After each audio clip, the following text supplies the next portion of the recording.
Hello Planeswalkers! Andrew here, ready to spite Tyler with this week's deck tech, Volo Guide to Monsters. Given that Tyler loves his tribal builds, and that Volo is the opposite of tribal deck, I couldn't not build him. Volo is a 3/2 human wizard that copies your creature spells as long as they don't share a creature type with a creature under your control or in your grave, incentivizing you to avoid duplicate creature types.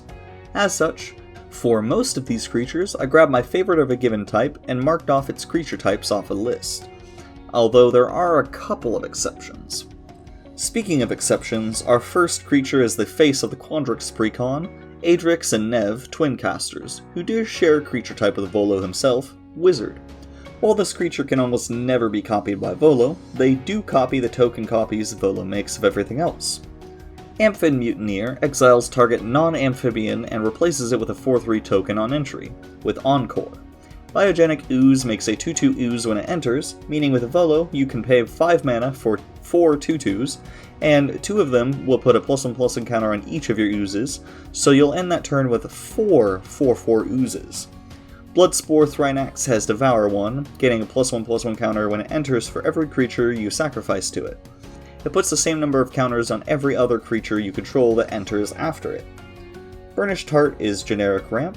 Craterhoof Behemoth is a win con in any deck it's in, even more so when you can copy it like Volo can. Deadeye Navigator can blink your creatures, triggering the ETBs of some of them.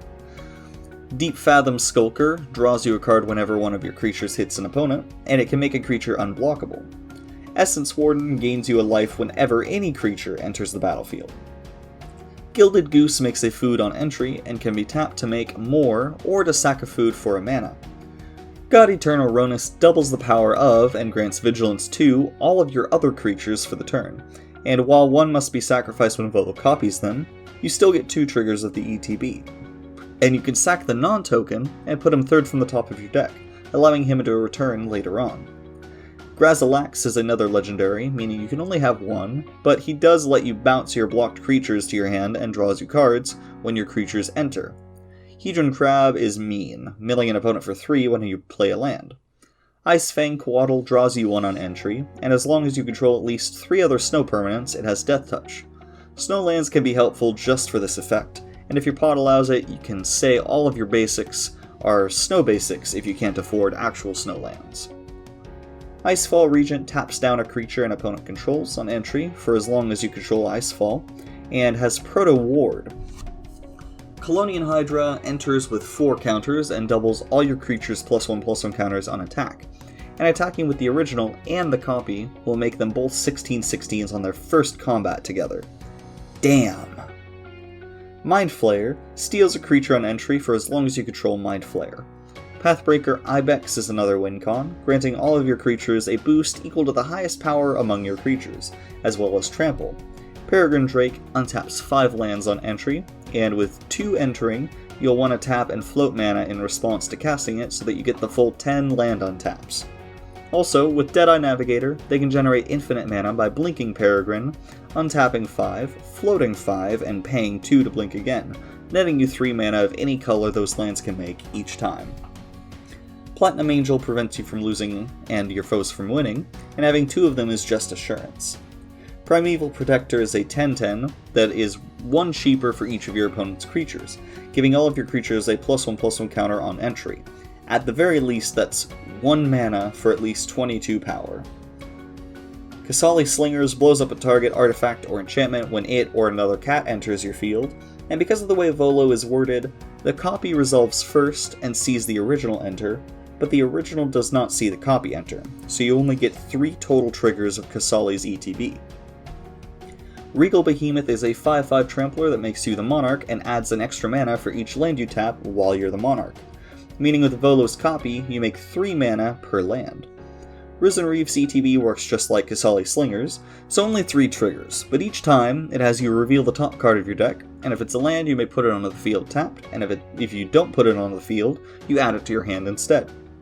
Scoot Swarm makes a 1/1 insect when a land enters your field, unless you have 6 or more lands, in which case it copies itself, quickly going exponential if no one can deal with it. Solemn Simulacrum is another decent generic ramp creature. Spark Double still gets copied by Volo since it's on cast, and it copies one of your creatures or planeswalkers on entry. Sphinx Mindbreaker mills each opponent for 10 on entry. Spike Weaver enters with 3+1/+ encounters, and you can pay and remove a counter to either put it on another creature or for a fog effect. Stunt Double is like Spark Double, being copied by Volo before entering and copying a creature. Tendershoot Dryad has Ascend and makes a 1/2 Saproling on each upkeep, giving them +2/+2 if you have the City's Blessing. With the copy, this amounts to 8 3/4s after one turn rotation. Thassa, Deep Dwelling, may have you sack her copy, but she can blink your ETB creatures on your end steps. Torrential Gearhulk lets you copy an instant from your grave on entry.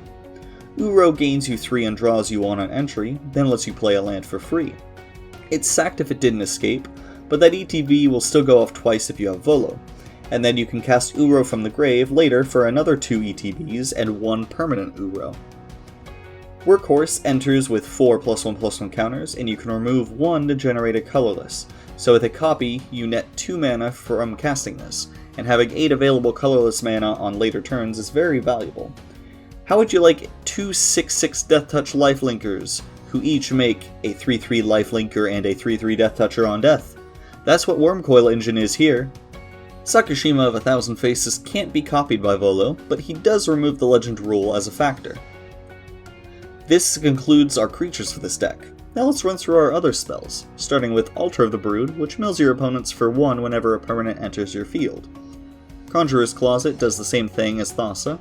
Crystal Shard can bounce one of our creatures to save it, or let us cast it again, or it can bounce an opponent's creature if they lack the mana to counter its effect. Helm of the Host is another way to copy our legendaries, which can include Volo. This would copy his clone ability and lead to some crazy shenanigans. Panharmonicon doubles our ETB triggers. Soul Ring is the classic mana rock. Twinning Staff makes Volo copy your creatures an additional time. Wayfarer's Bauble is decent mana fixing. Growth Spiral is a personal favorite ramp spell of mine, drawing you 1 and letting you play a land for free.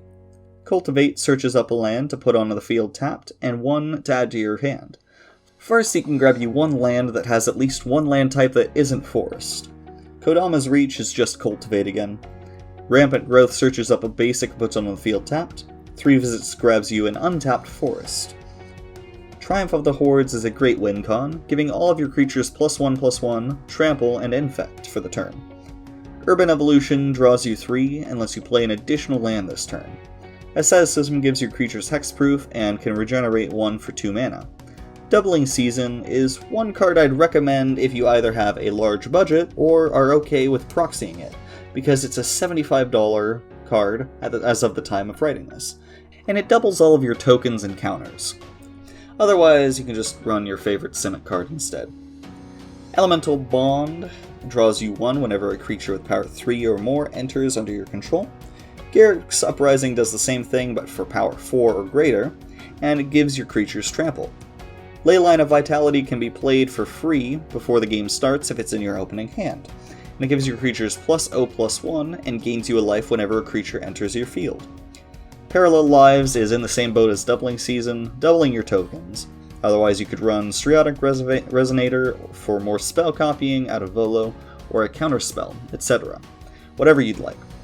Path of Discovery has your creatures explore on entry, letting you check the top card of your deck, add it to your hand if it's a land, or put a +1/+1 counter on the creature if it's not, and put it either back on top of the deck or into your grave.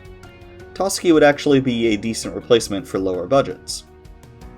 Primal Vigor doubles everyone's tokens and +1/+1 counters as they enter.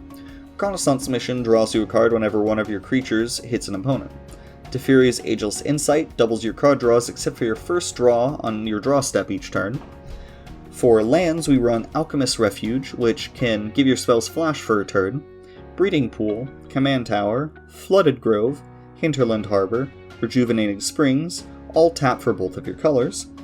Reliquary Tower removes your hand limit, and we also run 16 forests and 10 islands. And there's the list.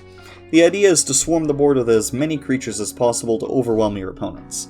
I love the mechanic Volo brings, and deck building restrictions are always interesting. Let me know what you think in the comments below. If you enjoyed it, leave a like, and maybe subscribe. It helps us out a lot. Thanks for watching, and have a great day, y'all.